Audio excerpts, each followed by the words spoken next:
forget all of you. I couldn't find my way here. Oh, really? I mean, I thought, you know, when you get on the stage and think, what am I going to talk about, and ask questions, I thought, you know, the spirit of adventure. And I have something in mind, but I didn't realize it's the spirit of adventure just getting you. So I thought the subject matter, because I'm up to some unusual things, and I thought maybe I'd tell you a little bit about it, and then I'll take questions and play nice. But so one of the exciting things, talking about, there's no accident that I bring up the word adventure. One of the things I'm doing this year is I'm planning a Star Trek into the Antarctic. Whoa! So there's a boat that ship.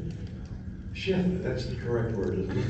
I think they fall. The Navy just blanches and he falls dead in the thing. It's a nice boat. Oh, don't say boat. It's a ship. So it's a cruise ship that goes from the southern point of South America. There's a name for it. Does anybody remember the name?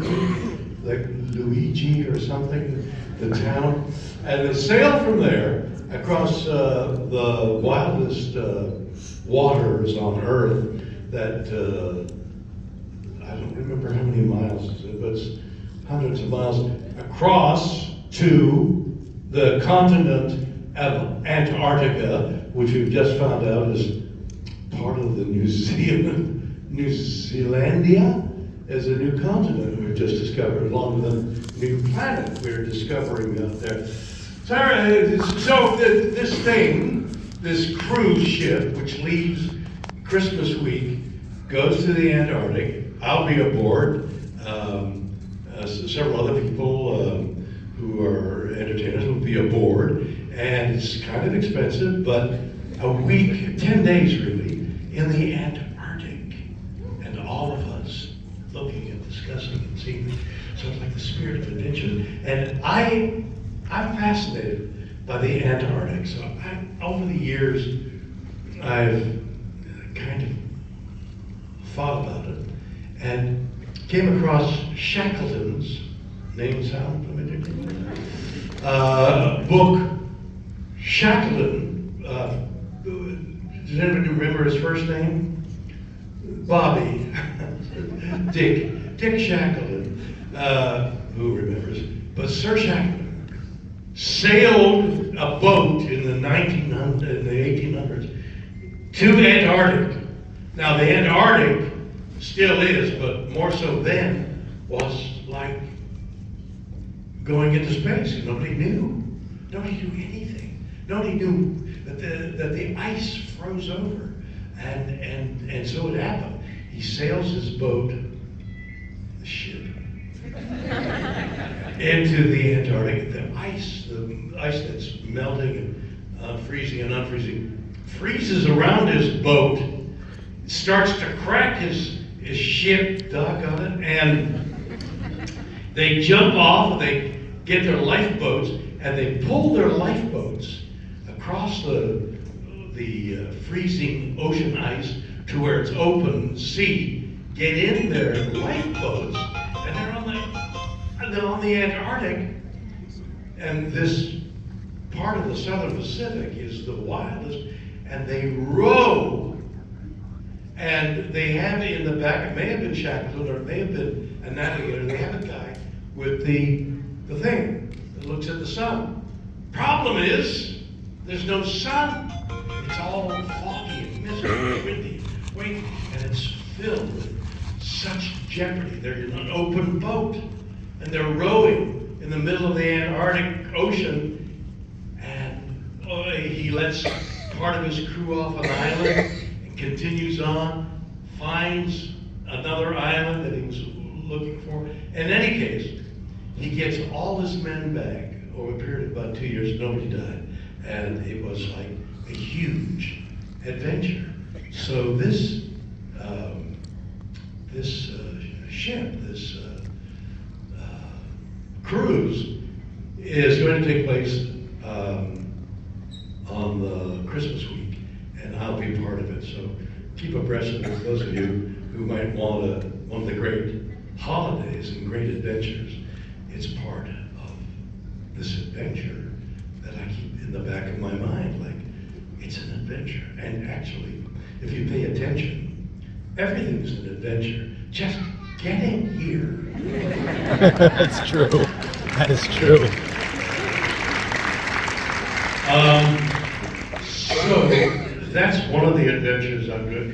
Another adventure that I'm on is, it's like everything's breaking out this year. Masters of the Universe has just been, yesterday or the day before, just been released. I did some publicity on Monday, I guess, for it, and getting great reviews and people are going to see it. So Masters of the Universe, and then there's an album called Call Me Bill, which has been out there quite a while, but a new album I just finished making, a children's album entitled Where Will the Animals Sleep, which is part of the major song on that album, which says, if we destroy everything, where would the animals sleep? Sounds like a great song.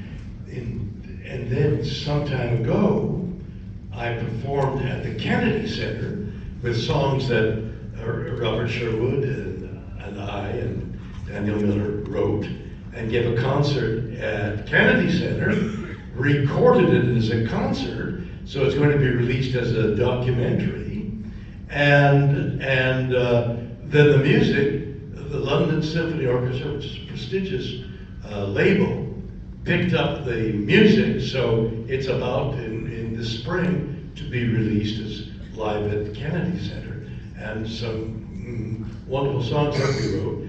The major song of that album, of that period, is So Fragile, So Blue, which is a song about what I felt like when I came off of the spaceship, the Blue Origin, that I took up there and took down to talk about a spirit of adventure, and what I felt. And we've got it to a 70-piece orchestra. So LSO will be releasing, I'm not quite sure what we're calling it, something like Live at Kennedy. So that's coming out. Then, on top of all that, there's a movie, and this is, I need your help in taking suggestions. So I've made a movie, a documentary about me, okay? So somebody came to me, Legion M is the name of the company. And so Legion M, a couple of years ago, a year ago, came to me. So we'd like to do a biographical film on you. So I've been turning that down, like, I don't need a biography. So, but these guys, this was the uniqueness and the adventure they're on. They uniquely have the premise, their company is, we're always assailed by, give me money and I'll do X and Y. This company said, put money into our company. This will be funded by people who give as little as, $100 or more or less. And you own the company. So this movie, which is entitled Call Me Bill, is funded by you guys. Anybody here? One of the, there's some hands. Yeah, they're the producers. We don't get paid until you get your money back. I haven't been paid. Thank you. My adventure. No, so the movie's going to be released momentarily. There's more. Ask me a question. Where are you? No, not you. We gotta get in the line. Where's the line, man? Okay, you guys. Nice. Get right into the mic so we can understand the question. Well, I want to thank you for being here, Mr. Shatner. No. Thank you for being here. Really, I'm part of the community. I own some land nearby, so this is like this great town, great people come and go. It's just It's a great, the weather, oh my God. Yes. Please, Anyway, thank you for being here. I really enjoyed all the shows that you've been in, and my name's Paul. I'm a retired firefighter paramedic. Oh, that's great, Paul. And I was actually in an episode of 911 in August of '84. What was that about 911? I was in an episode of Rescue 911. Were you really? in '84, yes. Was I in it? Yeah. Okay, good. Briefly. Did we meet? Not really. That's why I remember you very well. Oh, yeah, it's you. I didn't meet you. That's great. My question is, how much fun did you have making a show with Terry Bradshaw and Oh. Foreman and Henry Winkler? Yeah. What was it called? Better Late Than Never. Better late than never. I tell you, let's see if I can think of an example. Have you ever had an itch, like a really, in your skin, like dry, you itch it, and it's both pleasure and pain? You go, oh, God, ooh, that hurts. Yeah? Have you ever had that? That's what that show is like. Okay? So, the guys were fantastic. What a pleasure to have met one of the great quarterbacks, Terry Bradshaw, and George Foreman. I got in the ring with George Foreman. George Foreman told me when I was a kid, and certainly by the age of 16, I used to fight. Just for the pleasure of fighting. And I wanted to kill him. I was a killer. And then when I turned pro, and he won the Golden Globe. I won the Golden Globe, and he won the Golden Gloves. I don't know which I'd rather have. So he said, when I was a killer on the street, and I want to hurt people, and then I won the Golden Gloves, and I killed them, and then I turned pro, and I killed him, and I got to about the age of whatever it was, 25, 28, and he won the World Championship, Heavyweight Championship, and I killed him, and I got scared of him, and scared myself, so I quit, and I just stopped. I stopped fighting, and I had my 12 kids, all of which are named George. You know that? George, and 12 kids. Yes, Dad. Take the garbage up. My name is Kenny. You know. So then he retired. I think he discovered religion and all. Then he retired, and he was out for about 10 years. And then he decided to come back in. I said, "Well, why?" He said, "Because my kids would sit around the table and go." They were hungry, and he needed to make some money to feed his 12 kids. George, are you hungry? And the chorus was, "Yes, we're starving, Daddy." So he went back in. Now that he had found religion, he wasn't the killer. So he won the world champion, the heavyweight boxing thing again, and he was a different man. And the man I met was a preacher. He has his own church, I believe, somewhere in Texas. Great, beautiful man. So we're in Thailand, I think it was, and so one of the producers says, "All right, today let's Shatner get in the ring with George Foreman." Oh, okay. I mean, so I used to box. My shoulders are too sore now. I'm punching him, bang, bang, bang, and he's looking at me with his hands up, and I'm punching him a little harder. Now, bang, and I fight a little harder. And then I look into his eyes, and you know the special effects of the eyes changing, like they go from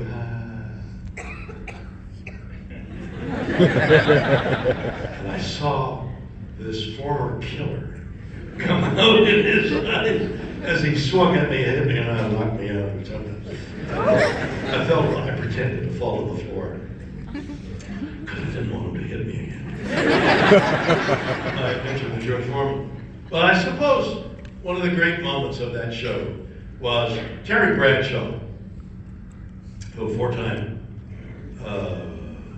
winner of the Super Bowl, and he had like 4 rings. And he's a jock, and he's funny, and he's great, and of course when he was younger, a great athlete. So now he's not as great an athlete as he once was. But this show, better late than never, was Henry Winkler, George Foreman, Terry Pratchett, and myself. God, I haven't been able to remember those names until right now. You don't understand. That was a feat of memory for me. So we get to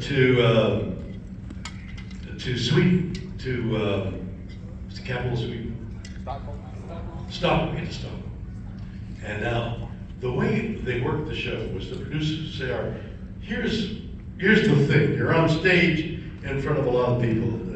Okay, that's it. And now we're on stage with a lot of people, and we've got to ad lib, and we make it up as we go along. Totally ad lib, just given the situation." So the producer said, "All right, one of the delicacies in Sweden is spoiled is not rotten fish, but what? Fermented. Bless you, my son. Is fermented fish. Now, ferment is like bacterial laxes. Cheese. Have you ever smelled really bad cheese?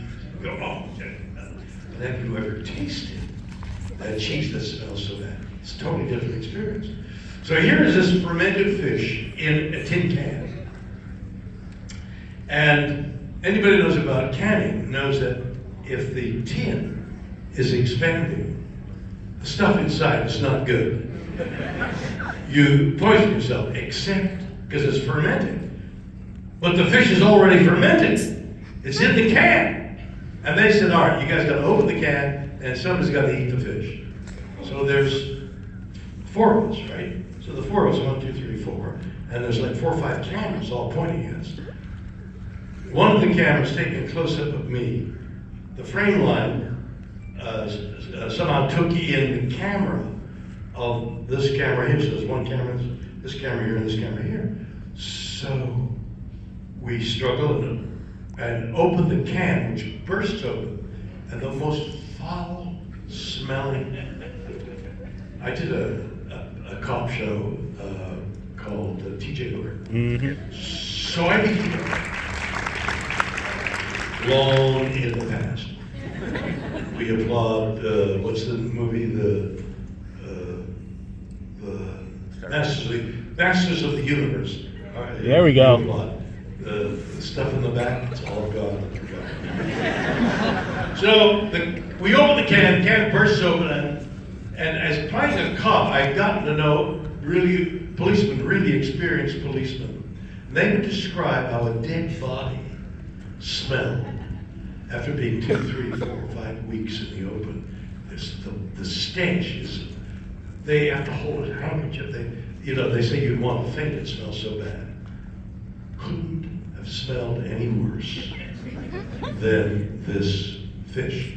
Because this camera, which is catching, the frame of that camera is catching the cameraman taking this one. And that cameraman turns around and, what do you call it? Vomits, expels. Projectile vomit. So he turns, the cameraman's like, oh, and he smells it and he goes, projectile vomit. That's how bad it was. So now I've got a piece of the fish in my hand, and I'm looking at Terry Pratchett. Love it. And Terry knew exactly what I wanted to do.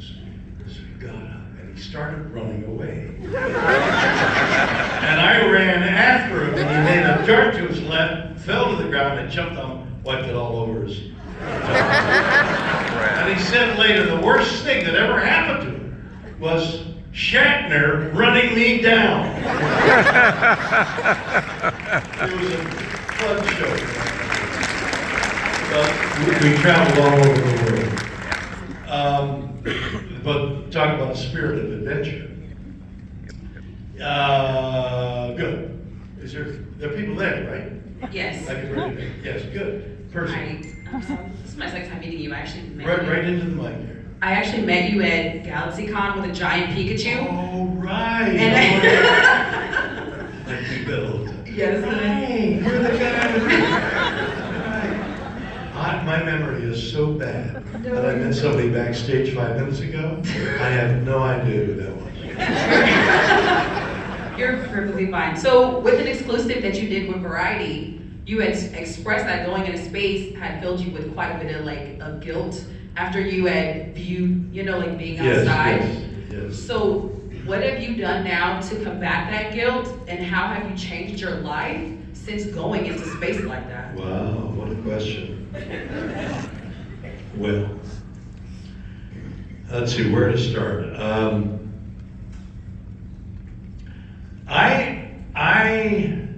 I'll start from the beginning. I read Rachel Carson's book, Silent Spring, when it came out. That was 60 years ago. So 60 years ago, I became aware of the Earth turning in on itself because we're poisoning it. She wrote about DDT and the way DDT was affecting the eggshells of birds, making them so soft that even the wild birds, the shells of their eggs would crack when they sat on them, and the bird population was descending. She wrote about it, and it became the rallying cry. And DDT and its absence, along with that gas in our refrigerators, Freon, are two examples of what human beings can do to save the world. So after the DDT thing, it became a matter of seeing what else we were doing to the world and poisoning it in every aspect of it. And I became a believer, and I made a series of 13 shows. 13, I think they were half hours, they might have been hours, in which I and Michael Tobias, a well-known ecologist, filmmaker, went to various parts of the world. I went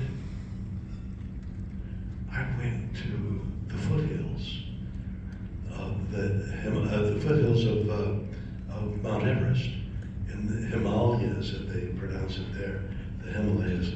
I went there with a camera crew, and at the confluence of three mountains that came together in this valley, holy mountains to the Buddhists who were in, I think it was Nepal. So the camera crew, there's 3 or 4 of them, me, Michael, very few people, half a dozen people, arrived at this valley, a very holy valley of the Buddhists. So here's 3 mountains, and over there on a mountaintop is a Buddhist temple. It's 1,000 years old, and it's a holy place, Rinpoche. If anybody knows more about the name than I do, but it's pretty much like Rinpoche, and it's a holy temple where monks go to become monks. So we went there, and that's where they go for enlightenment, whatever that means, to be enlightened by the gods or the feelings or nature. And I wanted to find that. I wanted to have that adventure of I don't know, realization of finding myself. I don't quite know what that means to be in search of yourself, because I don't know what you find. Could find fermented fish. I don't know. So I'm there, and everybody's got a cabin sort of thing. I'm sleeping outside in my bedroom, waiting for enlightenment. And the evenings turn into night, and night becomes morning, and I'm waiting, and there's no life. You're at 15,000 feet. There are no birds. There's only the sound of the wind and the brushing by the giant rocks and snow. 7 nights I waited, no enlightenment. Ready to go at the end of the weekend. I think, God, that's too bad. And as I'm getting up, packing my stuff, some sand that had been caught in my hand fell to the ground. And I had a realization. I realized for enlightenment, you don't need to be there. You could be anywhere. You could be here right now. We could be, I don't know, whatever enlightenment means. Whether you see the truth of yourself or the universe, I don't know. But you can find enlightenment. You don't have to go to the Himalayas. Have it right here in Disneyland. But actually, Disney World, excuse me.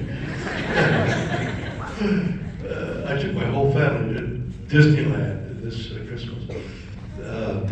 That was enlightening. Boy, it's expensive.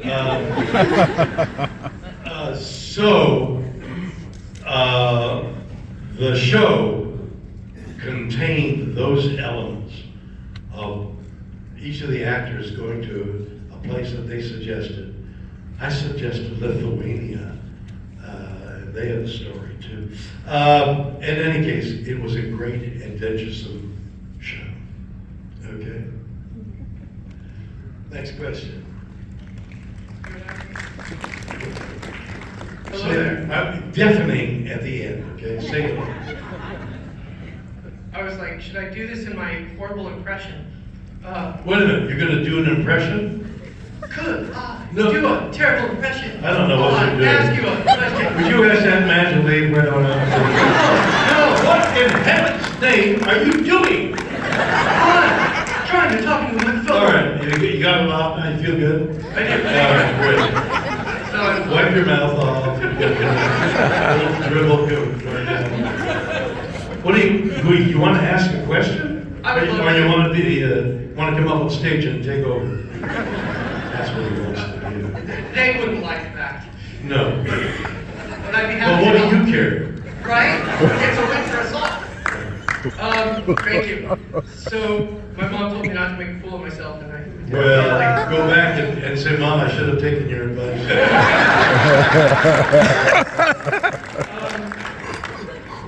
Thank you very much. And what? thank you, everyone. So, You gotta ask a question, man, and get out of here because. you've done a lot of really amazing things and obviously some iconic stuff. But what is it that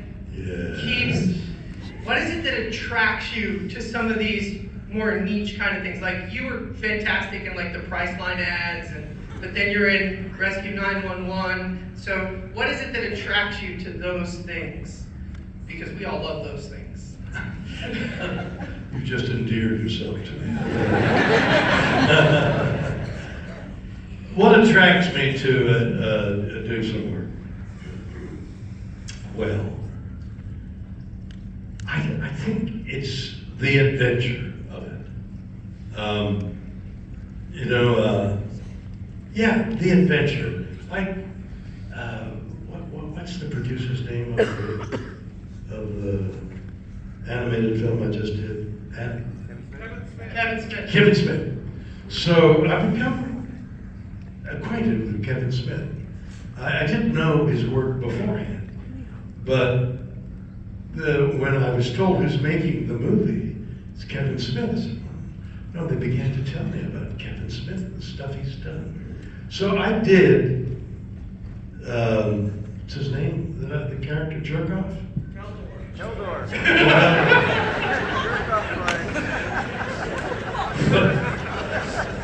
It's a He-Man character, go with it. Wait a minute, no, there's another character's name though. There's two names. Skeletor? What's his name? Skeletor? Delcor. Skeletor. Skeletor. And what's the other name? Caldor. Caldor. Yeah. Did I do both? I think we did. I think you did Caldor. Okay. It's been a year. Anyway, it's just doing an animated film, doing something in animation, and I don't know why they do this, but each actor is brought into a studio and they're themselves. I mean, if you're in a 2 or 3 character scene, the other 2 actors are not there. The director or somebody reads the line, I love you so much. You love me, you do, I mean, it's, yes, I have such a passion for you. You have a passion for, and you're there all alone trying to make something work. So he was surprised by my playing all the characters. Apparently it's a good film. But why did I choose to do it? Because it was kind of a weird character. Like, I did something on Batman. The Two-Faced guy? Two-Faced guy. So they screened the animation. They had already done the animation. And they were putting my voice to, there was a picture up on the screen. And so I watched, and he's supposed to turn into he turns into a bad guy. Or it becomes all green or something. And so the key moment was the good guy that I was playing turns into a bad guy. And I had to do it vocally because the artists had already done it in painting. So I looked at the screen and then began, don't let me out of there, you can't go, I got you. And I'm doing two voices as the bad guy begins to assume it. Oh my God. Then I look into the room where the producers were. It was packed. It was like everybody came from all the offices. Come, you want to see the show? Shatner's going to do two voices. And it was packed, like with about 50 people in the little room. And I don't care. No, please, don't. You never.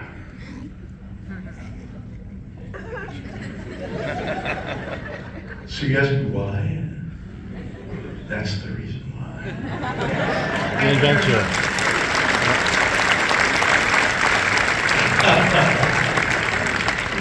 He didn't turn out to be such a bad guy after all. Hi, good morning. Where are you? Right here. Okay. Alright, so I got my dad. These two lights are kind of blinding, so Gotcha. I see a dim outfit and you're like in brown, right? Oh, it's blue and black. See? Alright, so I've got my dad on the line here. Oh, really? Got We're your dad both, on the line. his name's Kevin. Don't be afraid. What does he say? Don't be afraid, dear. Talk into the microphone, sweetheart. we Daddy's right beside you.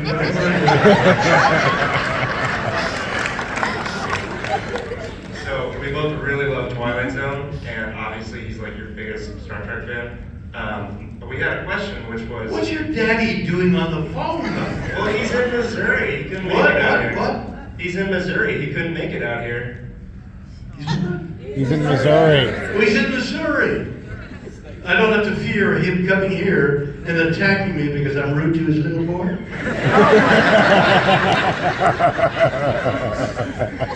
Anyway, Sure, anyway, for you, I'm being attacked. the question we had was, are there any The shows? question we had. That's beautiful, man. Do you really love your father? I mean, he's a huge fan. He's never gonna. No, but wait a minute. What's the relationship between you and He's inspired me. He showed me Star Trek. Oh. Ah.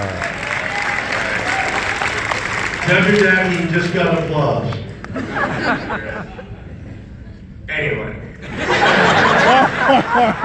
You tried to brush it off with a like and dismissing it with an anyway. It's not. It's really important. You're identifying with your dad and we're with you. You got your father. How many people can say, I've got my father with me and we want to ask you a question?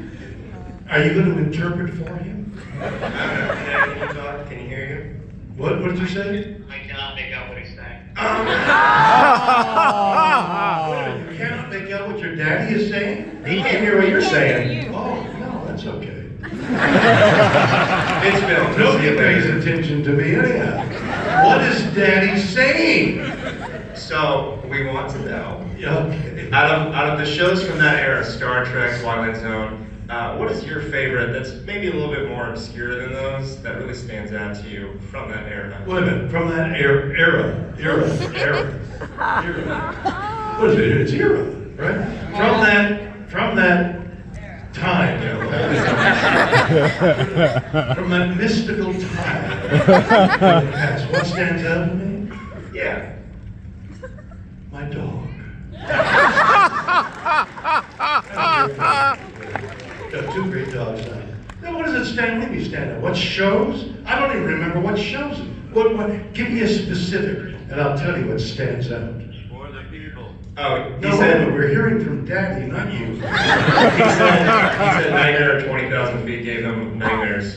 Well, that's what it was designed to do. Nightmare at 27,000 feet was, imagine reading a script. Here's a script, Shatner. It's got this popular show called Twilight Zone. We'd like you to be part of it. Okay, and I'm a starting actor at that point. I mean, anything. Keep a roof over my three kids' heads and feed the dog, who's a big dog. So I read the script, and it was kind of like silly, but I thought, okay. And then I met the guy on the top of the wing, and he was a Czechoslovakian acrobat in a furry little suit. And if you're standing on the wing of a 747 at 500 miles an hour, you don't want a furry little suit.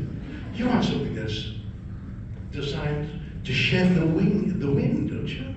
You want like sleek things, because you're standing on the wing of the 747. And I don't know where he came from. I don't know where he went, the little guy. And he was a Czechoslovakian acrobat in a furry suit. So I kind of laughed at it. I don't know about this one. And it became very popular. So what does that say about your daddy?